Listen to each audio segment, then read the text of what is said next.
What you've just heard is one of the many deaths from the monkey, the new major motion picture from Osgood Perkins, Stephen King, and James Wan. Experience it in theaters everywhere this Friday, because everybody dies, and that's life.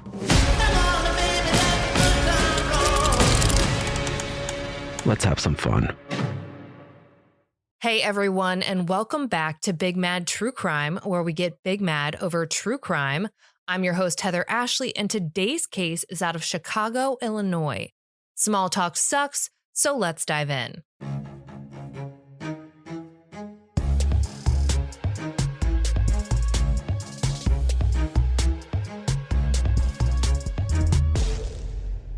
Kierra Coles was the fourth of 5 children, but by all means, she was the mother hen of the bunch. She had a natural maternal instinct that made her insist on caring for even her older siblings. Her parents wound up splitting, but the family remained pretty close, and I'm talking like best friends close. Her mother eventually got remarried to a man who loved Kierra and her siblings as his own, and bottom line, there was no shortage of people whom Kierra loved and who loved her. In adulthood, Kierra went on to work at the U.S. Post Office as a part-time mail carrier. According to ABC News, she started by filling in as needed and eventually worked her way into a permanent position with a route of her own. This came with a steady salary and benefits like health insurance, and it was all Kierra ever wanted. She loved her job, and her postal family loved her. 2018 kicked off with Kierra crushing her to-do list. She got that permanent position, she bought a new car, and she moved out of her parents' house and into her own apartment. The only box left unchecked on this chapter of her life's to-do list was becoming a mother, but that wouldn't take long. Kierra's mom told the Chicago Tribune that Kierra and her boyfriend Jason, who she'd been dating for about 6 years, were trying for a baby, and by August of 2018, it worked. Kierra was pregnant, and it felt like the stars were aligning. She had a plan for her life, and it was being executed perfectly. The only hiccup seemed to be that her boyfriend, Josh, whom Kierra's family genuinely liked, was also someone else's boyfriend and had been for some time. Josh had another girlfriend who he'd also been dating for about 6 years, and the other girlfriend was also pregnant. From what I can tell, the two seemed to know about one another, but it's no surprise they didn't particularly get along. From the outside looking in, it looked like the other woman might have been the primary girlfriend by a hair. Regardless of Josh having 2 pregnant girlfriends, the 3 of them continued their intertwined relationships, and now 2 babies were on the way. Kierra couldn't have been more excited to become a mom. She had dreamed about this since the day she was born. And generally, I wouldn't be that dramatic, like, oh, she's wanted to be a mom since she was born. But for real, she mothered her older siblings. Becoming a mom was her Stanley Cup. In late September, Kierra got to see her little baby on the ultrasound screen when she was about 3 months pregnant. Her little one was looking more and more like a baby with its cute little profile, and she couldn't wait to show everyone her ultrasound pictures. She didn't know the gender yet, but her mother told ABC News that if it was a boy, she was going to name him Junior, a name that she had picked out a long time ago. On October 1st, Kierra called her mom as usual, and according to MSN and ABC, they talked about everything under the sun, from what milk to buy at the store to Josh coming over the next night. Kierra was her normal, bubbly self, and nothing seemed off. There were no warning signs for what was about to happen.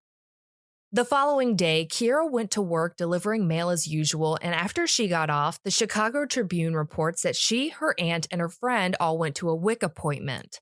For anyone unfamiliar with WIC, it's a supplemental nutrition program for women, infants, and children. At an appointment, they'd go over your income and check certain health criteria like your iron levels to see what food you might need and how much of it. While Kierra loved her job, she didn't make a ton of money and she was about to have another mouth to feed, so she was on top of it and getting prepared. After that appointment, Kierra went home and again, everything seemed normal. On October 3rd, Kierra's mom tried calling her daughter for their usual daily chat, but this time Kierra's phone went straight to voicemail. She told WCGI Radio that she figured Kierra might have forgotten her charger and her phone died, and she didn't think too much of it. The next morning, her mother tried calling Kierra again, but it was still going to voicemail.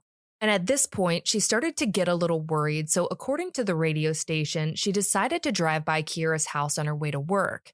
Kierra's car was parked out front, which made her feel a little better, and she told herself that she'd wait to see if she heard from her daughter while she was at work before she'd try calling again.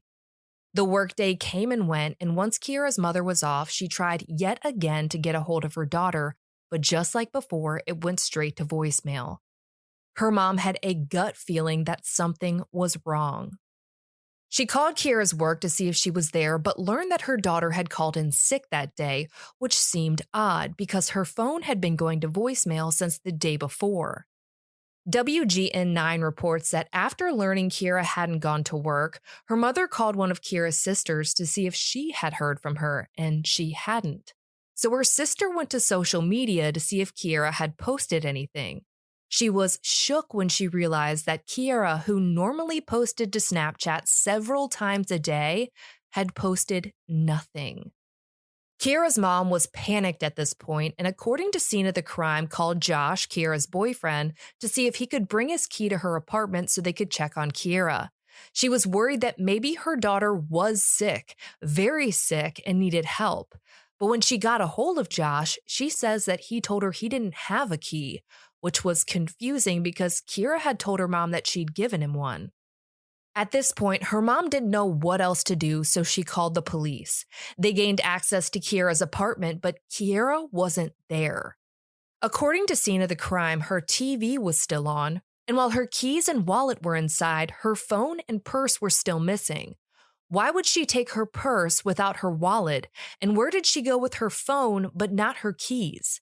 I mean, her door was locked, but she wasn't inside. If she was the only one with the key to her apartment, how did she plan to get back in? With her phone and purse still missing, they went out to her car, which was parked down the block. This is a residential area in a city, so finding a parking spot down the block isn't uncommon. Inside of Kierra's car, scene of the crime reports that they found that missing phone and purse. Inside of her purse were her prenatal vitamins, an apple, an orange, and a banana. Everything Kierra needed to exist as an adult was either in her apartment or in her car, including the asthma medication that she needed. It was at this moment that everyone knew something was very, very wrong, and Kierra, at 3 months pregnant, was reported missing. Her family didn't think this was voluntary. Kierra had a routine that consisted primarily of work, family, and her boyfriend. She didn't go out and party, and as you can tell by the contents of her purse, her entire lifestyle was dedicated to making sure that she had the healthiest pregnancy possible. Leaving on her own without any money, her phone, or her prenatal vitamins didn't seem to fit. Her friends and family took to the streets, posting flyers on business windows, telephone poles, and even leaving them on windshields. WGN9 even reported that they went door to door asking if anyone had security cameras. They figured that someone had to have seen her, and if they hadn't, maybe their cameras had. This neighborhood was pretty close for being so populated, and a lot of the residents worked together at the post office, so there was no better place to start searching for her or find people willing to help in the search. Her biological father even quit his job in Wisconsin to live out of his car in front of Kierra's house just in case there was any sign of her. While everyone was out searching for Kierra and painting the city with flyers, the police had been combing through the neighborhood for security cameras as well, and they found something. In a video shared by WGN9, you can see a woman in a postal uniform walking down the sidewalk carrying what looks like a backpack. While she's walking, you see her slide the backpack off and start to carry it in front of her. With the backpack in front of her, she walks between two cars and towards the other side of the street, but she never really makes it to the other side. Instead, she kind of walks along the street and then the footage stops. The footage itself was a little choppy, and a lot of reports said that she walked out of view of the camera, but the footage that was shared just stops. The video initially felt like a huge break, but it left people with a lot more questions than it did answers. Why would Kierra be in her postal uniform if she had called in sick? Her family tried getting access to her phone to see if it really was Kierra who called in sick that morning, but were unable due to a passcode. Why would she be carrying a backpack if her purse was already in the car with her phone, prenatal vitamins, and fruit in it? Say Kierra was in the middle of packing her car up for work at the job she had called in sick for earlier that morning. I mean, if we're trying to explain why half of her things were in her apartment and half of them were in the car, if that was the case, why did she walk past her car? And why was her apartment door locked with the keys to it and her car still inside? The biggest question of all was, if this was Kierra, what happened to her after the video shut off? Certainly, there were more security cameras in the area, so why was this the only one anyone was talking about, and why had it stopped so abruptly? No one's questions were answered, and if anything, the surveillance footage made everyone more concerned about where Kierra might be. Her mother offered up her own $3,500 reward. Activist Andrew Holmes offered up $1,000. The National Association of Letter Carriers offered up $2,500, and the U.S. Postal Inspection Service swooped in and offered up a $25,000 reward. I was today years old when I learned that the U.S. Postal Service has their own investigative agency for crimes against their employees, and holy shit, do they do their job. Just 2 weeks after going missing, the reward for information was over $30,000. Leads rolled in and police followed up on them while family, friends, postal workers, and even strangers volunteered to help search for Kierra. There was one obvious person missing, though. Her boyfriend, Josh.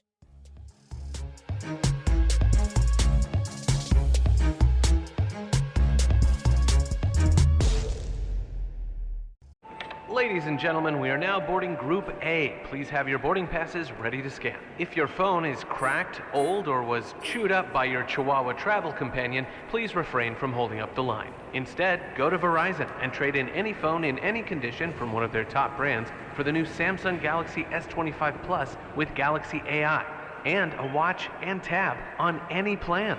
Only on Verizon. With new line on my plan. Service plan required for watch and tab. Additional terms apply. See Verizon.com for details.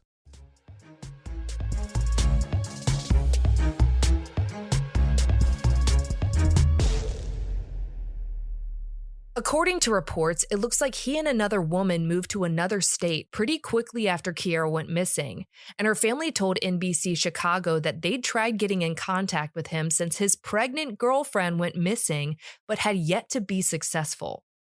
On October 17th, Kierra's mom and sister did a Facebook Live interview with WCGI 107.5, where they said that there are more videos, the police just haven't shared them yet. Not with the public and not even with the family. They told 107.5 that the police have been very honest about the fact that there's information they can't share with the family yet, but that didn't mean that they didn't know anything. In the interview, her sister said that she'd seen a bunch of officers out by Kierra's apartment recently checking down the alleys. When asked about the obvious rumors surrounding Kierra's boyfriend, her mom shut it down pretty quickly, saying they weren't trying to single anyone out and that she's sure he's going to be looked into. This was really the first outlet that ever mentioned Josh. I think anyone who's into true crime at all had their red flags raised and waving as soon as they found out she was missing, but nothing had been said about him at all. And if it makes any sense, the silence almost made it louder.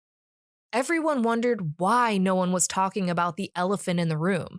I mean, Kierra's Facebook, which was filled with posts and listed her as engaged, was wiped clean and done pretty quickly. It almost seemed like those close to the case might have been instructed not to bring any attention to her boyfriend, and her Facebook certainly would have done that. Until October 18th, 2018, Kierra was considered a non-suspicious missing person, but on that day, it changed. No one knows under what circumstances, but on the 18th, the police announced that they suspect possible foul play. To everyone else, it seemed like foul play was obvious, but when it comes to the legal side, you have to have evidence to prove it. And something changed their mind.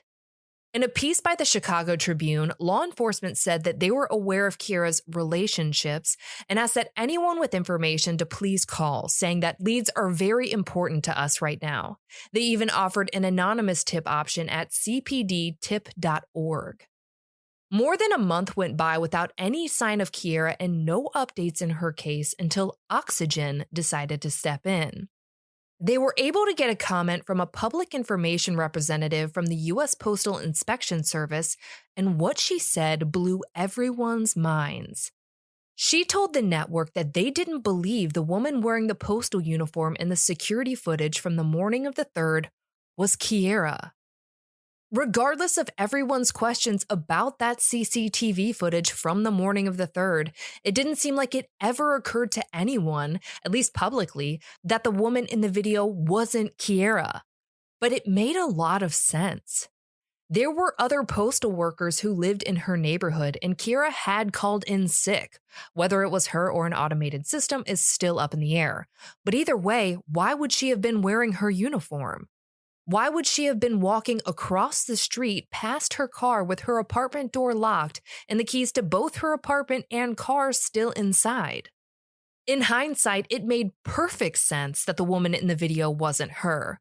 But that now meant that no one could account for Kierra after that WIC appointment on the 2nd. Thanksgiving and Christmas came and went with no signs of Kierra, and in mid-January of 2019, a vigil was held. At this point, everyone was done following the rules and staying quiet, and her family called for Josh to come forward, saying he still hadn't been questioned and asking, if you haven't done anything, then why not? This was the first time anyone had referred to him by name in the media. For the next few months, ABC 13 reports that her family and friends continued their own searches, focusing on an area around her apartment and even in a wooded area. According to Refinery 29, her father even went into some abandoned homes in the area looking for his daughter. Her family begged and pleaded for national media outlets to pick up Kierra's story so that maybe someone, somewhere, would come forward, and it kind of worked. On March 11th of 2019, Dateline did a piece on Kierra, and it wasn't just a recap. They had uncovered some shit. In this article, authorities said that they had a good idea of what transpired, and now it was just a matter of finding evidence. What transpired? Is she okay? Is she not okay? Is she alive? The chief of police told the outlet that there was a minimum of 2 to 3 persons of interest and that they were the last people to see Kierra before she went missing. We can look into that as far as we want, but the police know more than we do, and there's a good chance that we don't know who those last people were. And while they didn't give out any names, they did give us a hint. They said that they'd narrowed it down to a personal associate of hers, a friend. And again, while they didn't give a name, they did refer to them as her, which shook things up a little bit. Not one person of interest, but 2 to 3, and one of them was a her. After this news break, the family held another vigil, praying and hoping that Kierra would be found before her due date. But come April, her due date came and went, and there was no sign of Kierra or her baby. Not in any hospitals, nowhere. But in May, a baby was found.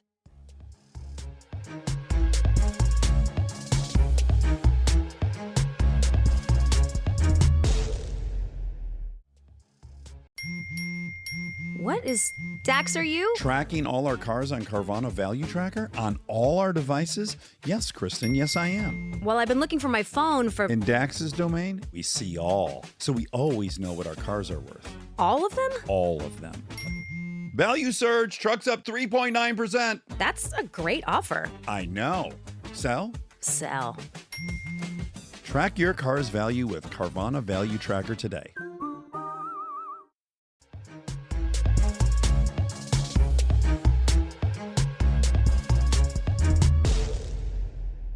According to ABC 6, 2 people were walking down the street when they heard a baby cry. They followed the cry into an alley and found a newborn baby boy with his umbilical cord still attached on top of a garbage can. The baby was losing blood from its umbilical cord, so they rushed it to a nearby firehouse. At that point, the baby was unresponsive, but first responders and medical staff were able to stabilize him. This was a month after Kierra's due date, but people following her case wondered if maybe this was her baby, and if it was, maybe Kierra was still in Chicago. But there was another theory. that maybe this was the baby of another pregnant woman who'd gone missing. Marlene Ochoa Lopez had gone missing just 6 months after Kierra had. The public waited for any news on who this baby belonged to, but in the end, it wasn't Kierra or Marlene's baby. It was the baby of a 16-year-old girl and her 17-year-old boyfriend. WGN9 reports that the girl had given birth, put the baby in a beach towel, and put him on the top of a trash can. The boyfriend then went out, put the baby in a bag, and left it there, after which the 16-year-old girl went to the hospital claiming to have had a miscarriage. The passerby who found the baby was actually the boyfriend's mother. According to the outlet, the teenagers claimed to have misunderstood the safe haven laws, which allow you to drop a baby off at a police station, fire station, or hospital, no questions asked, so long as the baby is under 30 days old. It seemed odd that they'd confused the safe haven laws with putting your baby in a towel in a bag on a garbage can. So according to the outlet, the teens were both charged with first-degree attempted murder, and the boy's mother was charged with false reporting. And while that baby was safe and in protective custody, everyone else was left to wonder where Kierra and her baby were. In July of 2019, the family again pleaded for anyone with information to come forward. They weren't just searching for Kierra now, they were also searching for her baby, who would have been around 3 months old at this point. They told CBS Chicago that the police had essentially hit a brick wall and announced that the reward had increased, and it had increased by a lot. It was now sitting at $46,000. A couple of months later, bones were found in a park in Chicago about 20 minutes from where Kierra lived, and everyone wondered if this might be her. But law enforcement was having a hard time even determining whether or not the bones were human. They wound up being sent out to the medical examiner's office, but in the end, it wasn't her, and frankly, I couldn't find any updates on whether they were actually from a human or an animal. Kierra's family begged for police to start searching the abandoned homes in the area, her father telling WBBBM, "You'll be surprised of the things you'll find in there." And he would know, seeing as he'd checked in a few of them himself. Unfortunately for law enforcement, it's not that easy. Even though they're abandoned, they still belong to someone, and in order to search someone's home, they either have to get permission or a search warrant. And when they're investigating a disappearance like Kierra's, even with permission, they're likely going to want to get a search warrant just to cross their T's and dot their I's when it comes to presenting anything they find in court. In order to get each and every one of those search warrants, they'd need to present sufficient probable cause that entering this home might result in tangible evidence. Basically, it's hard and not always possible, even though it seems like the natural next step or first step when you think about looking for a missing person. Both Todd Burkhart and Kyla Hayton, a couple we covered back in 2019, were found in adjacent abandoned homes in Ohio. Kierra's 27th birthday passed, and a balloon release and candlelight vigil was held in her honor. Her mom told Fox 32 that, "Until the detectives or police tell me to come identify a body, to me, she's alive." She and Kierra's father have stood by that from day one and hold on to hope that Kierra and her child are still out there somewhere. Almost a year passed before there was any information on Kierra's case, and when it came, it deflated everyone. According to ABC7, the police announced that they had suspended Kierra's investigation, meaning they couldn't take it any further with the information they had. Essentially, it sounded like they had exhausted all leads. They noted that she was still considered high risk, that foul play was suspected, and that the suspension of her case wasn't permanent and that it could change at any time with new information. With the investigation suspended, all bets were off, and Kierra's dad dropped a bomb. He confirmed to ABC7 that the woman in the surveillance video from October 3rd, 2018 was not his daughter, and that he'd asked for the video to be taken down several times. Kierra's mother echoed this statement, saying that she knew it wasn't Kierra from the first time she saw it. So why are all reports still saying that Kierra was last seen by her apartment on the 3rd? The answer would come in February of this year.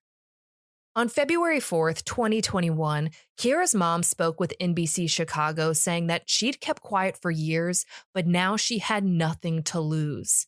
Kierra's mom told the station that the police had known all along that the woman in the video wasn't Kierra and said that she was told not to tell anyone. Were police trying to make whoever was involved in whatever happened to Kierra think that they were looking in the wrong direction? Were they trying to make their person of interest think they weren't onto them? If so, they did a pretty good job, because to this day, when you Google Kierra's name, you'll see that she was last seen on video footage in her postal uniform by her house. That wasn't the only thing she told NBC Chicago, though. Kierra's mom told the station that the police had told her about more videos actually containing her daughter. She says that one video was of Kierra and Josh leaving Kierra's apartment in separate cars, and one after that of them at an ATM where she says Kierra pulled out $400 and gave it to Josh. The department's statement about having a pretty good idea of what transpired makes a lot more sense now. Since that interview, there have been no real updates in Kierra's case. According to NCIC, more than 600,000 Americans went missing in 2018, and Kierra was one of them. She is still missing, her baby is still missing, and the reward for information is at $49,500. If you know anything about the disappearance of Kierra Coles, please contact the U.S. Postal Inspection Service at 1-877-876-2455 or the Chicago Police Department at 312-747-8274.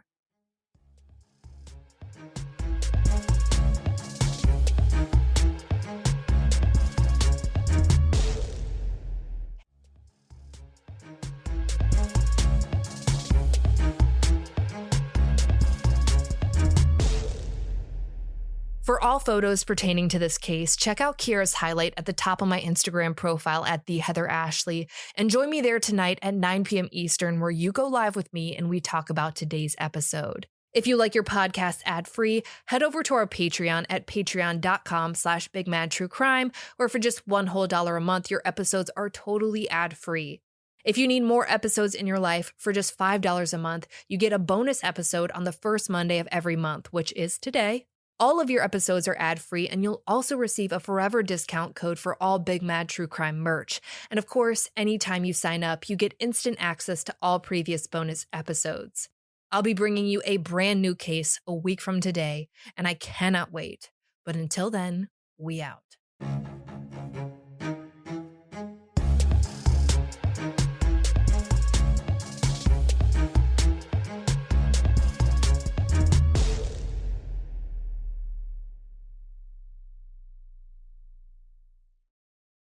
Master of horror Stephen King raves about the monkey. You've never seen anything like it. It's insane. The monkey that likes killing our family, it's back. Critics are calling it the most fun horror movie in years. It's a bloody, bloody, bloody fun time. Dad, I'm scared. I know. From producer James Wan and Longlegs writer-director Scott Peterson comes the horror movie event of the year, The Monkey. Rated R. Now playing in theaters.